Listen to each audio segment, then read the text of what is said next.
नमस्कार, आपल्या चॅनलवरती सर्वांचं अगदी मनापासून स्वागत आहे। आज आपण उन्हाळी वाळवण्याच्या रेसिपीजमध्ये तांदळाची कुरडई कशी तयार करायची हे पाहणार आहोत।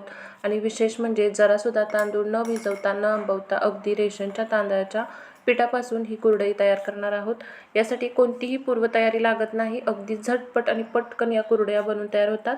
ही कुरडई तळल्यानंतर अगदी तिप्पट चौपट कढईमध्ये फुललेली आहे आणि मस्त अशी पांढरी शुभ्र तयार झालेली आहे आणि तळल्यानंतर ही अजिबात तेलकट होत नाही। अशी ही मस्त खुसखुशीत आणि कुरकुरीत कुरडई तयार करण्यासाठी तांदळाच्या पिठाच्या तुलनेमध्ये पाण्याचं योग्य प्रमाण किती घ्यावं, त्यासोबतच पीठ शिजलं आहे की नाही हे कसं चेक करावं, अशा भरपूर टिप्स मी तुमच्या व्हिडिओमध्ये सांगितलेल्या आहेत।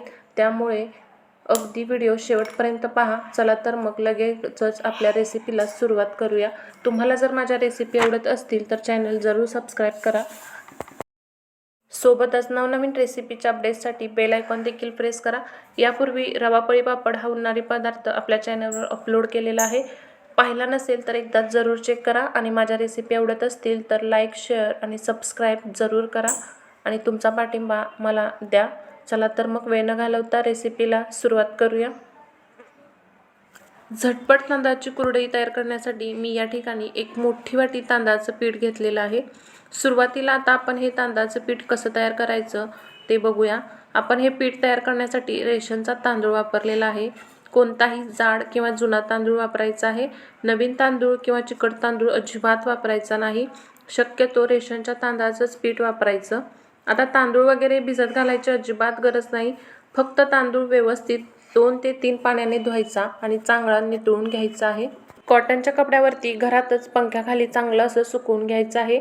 सुकल्यानंतर एकदम बारीक असं तांदळाचं पीठ दळून आणायचं आहे। इतकीच साधी सोपी पद्धत वापरून अजिबात तांदूळ न भिजवता झटपट अशी आपण तांदळाची कुरडई तयार करणार आहोत। सर्वात आधी सुरुवातीला ना हे तांदळाचं पीठ खालीच व्यवस्थित पाण्यामध्ये आपल्याला भिजवून घ्यायचं आहे। असं केल्यामुळे काय होतं तर पिठाच्या ना अजिबात गुठळ्या तयार होत नाहीत आणि एकदम मस्त असं कुरडईसाठी लागणारं पीठ शिजवता येतं। तर इथे मी काय केलेलं आहे, ज्या वाटीनं तांदळाचं पीठ घेतलं आहे ना, मोजून अगदी त्याच सेम वाटीने सुरुवातीला इथे मी 1 वाटी पाणी घेतलेलं आहे आणि त्यामध्ये हे पीठ व्यवस्थित असं आपल्याला मिक्स करून घ्यायचं आहे। आणखी काही छोट्या मोठ्या गुठळ्या तयार झाल्या असतील तर त्या चांगल्या अशा आपल्याला इथे मोडून घ्यायच्या आहेत। पाणी लगेच घालायची घाई अजिबात करायची नाही, थोडं थोडं पाणी आपल्याला इथे घालायचं आहे। हे पहा, सुरुवातीला इथे मी 1 वाटी पाणी घेतलं होतं, तरीसुद्धा हे मला पीठ फार घट्ट वाटत आहे। त्यामुळे आपल्याला यामध्ये आणखी 1 वाटी पाणी घालायचं आहे। तर इथे तुम्ही बघू शकता, एका वाटीमध्ये हे पीठ खूप घट्ट झालेलं आहे। इथे मी आणखी 1 वाटी पाणी यामध्ये घालणार आहे। त्याच सेम वाटीने मी आता इथं दुसरी वाटी पाणी यामध्ये घालत आहे। हे पीठ भिजवण्यासाठी आपणाला इथे टोटली 2 वाट्या पाणी वापरायचं आहे। इथे 2 वाटी पाण्यामध्ये तांदळाचं पीठ मी व्यवस्थित असं पाण्यामध्ये भिजवून घेत आहे, जेणेकरून पीठ हटताना पिठाच्या अजिबात गुठळ्या तयार होणार नाहीत। हे पहा, परफेक्ट असं बॅटर इथे तयार झालेलं आहे। एकही गुठळी नाही, अगदी सरसरीत असं आपलं इथं बॅटर तयार झालेलं आहे। 1 वाटी तांदळाच्या पिठासाठी 2 वाटी पाणी वापरा, हे अगदी परफेक्ट असं प्रमाण आहे। तुम्ही इथे बघू शकता, आपलं परफेक्ट असं हे तांदळाच्या पिठाचं बॅटर इथे तयार झालेलं आहे। आता लगेचच कुरडईसाठी लागणारं पीठ शिजवून घेऊया। त्यासाठी गॅसवरती एक मोठं आणि जाडबुडाचं भांडं ठेवलेलं आहे। कधी पण ना पीठ शिजवत असताना भांडं जाडबुडाचंच घ्यायचं आहे, म्हणजे कसं पीठ खाली तळाशी जास्तीचं करपत नाही। ज्या वाटीने सुरुवातीला तांदळाचं पीठ मोजून घेतलं होतं ना, अगदी सेम त्याच वाटीने मोजून बरोबर 1 वाटी पाणी या मोठ्या भांड्यामध्ये काढून घ्यायचं आहे आणि पाणी ना हलकंसं गरम करून घ्यायचं आहे। हे पहा, लगेचच हे पाणी आता गरम झालेलं आहे। आता यामधलं अर्धी वाटी पाणी आपल्याला काढून ठेवायचं आहे। ज्या वाटीने तांदळाचं पीठ मोजून घेतलं होतं ना, त्याच वाटीने मोजून बरोबर अर्धी वाटी पाणी आपण काढून ठेवणार आहोत। याची गरज लागली तरच आपण वापरणार आहोत, शक्यतो गरज लागतच नाही। मुद्दाम एक्स्ट्राचं अर्ध वाटी पाणी गरम करून घ्यायचं आहे, म्हणजे आयत्या वेळी ते आपल्याला वापरता येतं। कारण कधी कधी काय होतं ना, आपल्याला पाणी थोडंसं जास्त लागण्याची शक्यता असते। काही तांदळाला पाणी जास्त लागतं तर काही तांदळाला पाणी कमी लागू शकतं। आपण पुढे अंदाज घेऊनच हे पाणी घालायचं आहे की नाही हे ठरवणार आहोत। भांड्यामध्ये अर्धी वाटीच पाणी आहे, अर्धी वाटी काढून घेतलेलं आहे। आता यामध्ये आपल्याला एक छोटा चमचा पापड खार घालायचा आहे। पापड खार थोडासा कमीच घालायचा आहे, जास्त घातला तर कुरडया लाल होऊ शकतात। थोडाच पापड खार घालायचा आहे। आपण इन्स्टंट कुरडया तयार करणार आहोत, तांदूळ न भिजवता आणि न आंबवता, त्यामुळे थोडा पापड खार घालावाच लागणार आहे। चवीनुसार मीठ घालायचं आहे। इथे मी एक मोठा चमचा मीठ घातलेला आहे। मीठ तुम्ही तुमच्या आवडीनुसार कमी जास्त करू शकता। आता गॅसची फ्लेम अगदी कमी ठेवायची आहे। थंड पाण्यामध्ये आपण हे तांदळाच्या पिठाचं मिश्रण तयार करून घेतलं होतं सुरुवातीला, त्यामुळे अगदी थंड पाण्यामध्ये हे मिश्रण आपल्याला घालायचं नाही। पाणी चांगलं गरम झाल्यावरच हे मिश्रण यामध्ये घालायचं आहे। हे पहा, या पद्धतीने आता थोडं थोडं मिश्रण या गरम पाण्यामध्ये घालायचं आहे आणि याला चांगलं हटून घ्यायचं आहे।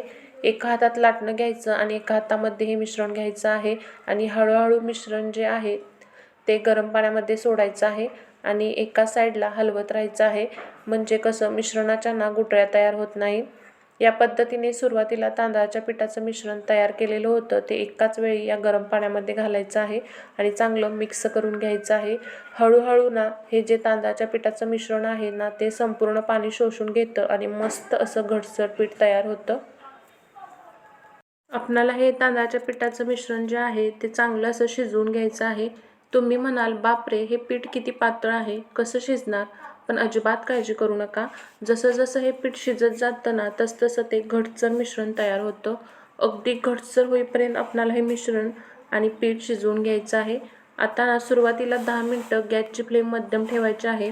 एकदा का पीठ घट्ट झालं ना गॅसची फ्लेम कमी करायची आहे आणि नंतरच हे पीठ चांगलं असं शिजवून घ्यायचं आहे। लक्षात ठेवा, चांगलं असं हलवत राहायचं आहे, नाहीतर काय होतं, पीठ तांदळाचं पटकन घटसर होतं, त्यामुळे तळापासून ते हलवायचं, म्हणजे कसं पीठ जे आहे ना ते खाली अजिबात करपणार नाही। त्यामुळे हे पीठ एकसारखं असं आपणाला लाटण्यानं हलवत राहायचं आहे, म्हणजे हे पीठ आपलं खाली चिकटणार नाही किंवा करपणार नाही। आपण या ठिकाणी टोटल किती पाणी वापरलं हे मी तुम्हाला सांगतेच। सुरुवातीला तांदळाचं पीठ खाली तयार करण्यासाठी 2 वाट्या पाणी वापरलं आणि पीठ शिजवण्यासाठी इथे आपण अर्धी वाटी पाणी वापरलं। अशा प्रकारे आपण टोटल 2.5 वाट्या पाणी 1 वाटी तांदळाच्या पिठासाठी वापरलेलं आहे। तर हे प्रमाण अगदी परफेक्ट आहे आणि या प्रमाणामध्ये मस्त अशा कुरडया तयार होतात आणि चौपट आणि तिप्पट फुलतात आणि अजिबात तेलकट होत नाहीत। खूप छान अशा खुसखुशीत कुरडया तयार होतात आणि मध्यम आचेवरती हे पीठ चांगलं असं तळापासून मी हलवून घेत आहे। हळूहळू पहा, हे पीठ मस्त असं घटसर झालेलं आहे। आता हे पीठ घटसर झाल्यानंतर गॅसची फ्लेम अगदी कमी करायची आहे आणि कमी आचेवरती आपल्याला हे पीठ शिजवून घ्यायचं आहे, नाहीतर तळाला लागण्याची शक्यता असते। पहा, अशा प्रकारे लाटण्याला लागलेलं सर्व मिश्रण मी काढून घेतलेलं आहे आणि थंड पाण्याचा हात घ्यायचा आहे आणि पीठ चांगलं असं आपल्याला इथे दाबून घ्यायचं आहे, म्हणजे वाफ मस्त अशी बसते। आता यावरती आपल्याला पीठ दाबून घेऊन झाकण ठेवायचं आहे आणि झाकण ठेवून साधारण अर्धा तास आपल्याला हे मिश्रण शिजवून घ्यायचं आहे। हे मिश्रण शिजवण्यासाठी आपल्याला 40 ते 45 मिनिटं लागणार आहेत। मध्ये मध्ये प्रत्येकी 5-5 मिनिटाला आपल्याला हे झाकण ओपन करायचं आहे आणि खाली तळापासून आपल्याला हे मिश्रण हलवून घ्यायचं आहे, म्हणजे हे मिश्रण तळाला लागणार नाही याची काळजी आपल्याला घ्यायची आहे। तर मी झाकण ओपन करून 5-5 मिनिटाला हे मिश्रण तळापासून हलवून घेतलेलं आहे आणि या ठिकाणी झाकण ठेवल्यापासून मध्ये मध्ये मी हे झाकण ओपन करून हे पीठ चांगलं असं तळापासून हलवून घेत आहे। आता मी तुम्हाला दाखवतेच, थोडंसं पीठ मी हातामध्ये घेतलेलं आहे आणि थोडंसं पाण्याचा हात घेतलेला आहे आणि याची गोळी तयार करत आहे। गोळी तयार होत नाही, पीठ अगदी हाताच्या बोटांना चिटकत आहे, याचा अर्थ आपलं पीठ अजिबात शिजलेलं नाही आहे। त्याला शिजायला अजून टाईम आहे। मी तुम्हाला प्रोसेस दाखवते, म्हणजे तुम्हाला हे पीठ कसं शिजलं आहे हे ओळखण्यास मदत होईल। चला तर मग पुन्हा झाकण ठेवायचं आहे आणि हे पीठ आपल्याला पुन्हा छान असं शिजवून घ्यायचं आहे। सुरुवातीपासून टोटल या ठिकाणी 40 ते 45 मिनिटं आपण झालेली आहेत आणि हे पीठ आपण झाकण लावून छान असं शिजवून घेणार आहोत। तर 40-45 मिनिटानंतर बघा, आपण आता झाकण ओपन केलेलं आहे। कुरडईसाठी लागणारं पीठ तुम्हाला आता शिजलं आहे की नाही हे मी सांगते। थोडा थंड पाण्याचा हात घ्यायचा आहे आणि हे शिजलेलं पीठ घ्यायचं आहे, याची गोळी तयार करायची आहे। तुम्ही या ठिकाणी पाहू शकता, मस्त अशी याची गोळी तयार झालेली आहे, अजिबात बोटांना कुठेही चिटकत नाही। एक प्रकारच्या पिठाला वरून शाईन आलेली आहे आणि चकाकीसुद्धा आलेली आहे। कुरडया तयार करण्यासाठी तुम्हाला थोडीशी कमी किंवा मोठी तुम्हाला ज्याप्रमाणे कुरडयाची थाळी हवी आहे त्याप्रमाणे लावून घ्यायची आहे आणि लगेचच आपण पीठ गरम असतानाच कुरडया तयार करून घेणार आहोत। चमच्याने हे पीठ मी आता या साच्यामध्ये भरून घेत आहे, म्हणजे एका साच्यामध्ये 5 ते 6 कुरडया आरामात निघतात। मध्यम आकाराच्या कुरडया आता इथे आपण तयार करून घ्यायच्या आहेत। हे पहा, मस्त अशी गोलाकार अशी कुरडई आपण इथे तयार करणार आहोत। अजिबात कुरडया पाडत असताना या कुरडया तुटत नाही आहेत। कुरडया छान अशा गोलाकार इथे तयार होत आहेत। जेव्हा अशी तार येते ना, तेव्हा समजावं की आपलं पीठ ना कुरडयासाठी परफेक्ट असं शिजलेलं आहे। एक गोष्ट मात्र लक्षात ठेवायची आहे की पीठ गरम असतानाच कुरडया करायच्या आहेत, म्हणजे कुरडया खरंच खूप छान पडतात। तर मी ते अशा मस्त गोलाकार आकारामध्ये या कुरडया पाडून तयार केलेल्या आहेत। आणि पहिल्या दिवशी मी काय करणार आहे, घरात पंख्याखालीच या कुरडया सुकवून घेणार आहे। तर तुम्ही ते बघू शकता किती मस्त अशा आपल्या कुरडया इथे तयार झालेल्या आहेत। इथे माझ्या 75 ते 80 कुरडया या बाउलमध्ये तयार झालेल्या आहेत। आणि दुसऱ्या दिवशी मी या अशा उलटून बघितल्या तर सहज निघत आहेत, कुठेही चिटकत नाही आहेत।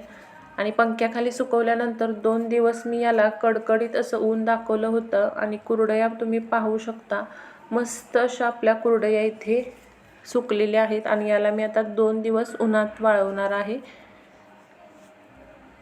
2 दिवस उन्हात वाळवल्यानंतर तुम्ही ते बघू शकता मस्त अशा आपल्या कुरडया सुकल्या गेलेल्या आहेत। आणि या कुरडया तुम्ही बघू शकता किती मस्त तयार झालेल्या आहेत। गोलाकार अशा आपल्या पांढऱ्या शुभ्र कुरडया तयार झालेल्या आहेत, कुठेसुद्धा हाताने तुटत नाहीत। मस्त अशा कुरडया आपल्या तयार झालेल्या आहेत। आता मी लगेचच तुम्हाला या कुरडया तळून दाखवते आहे।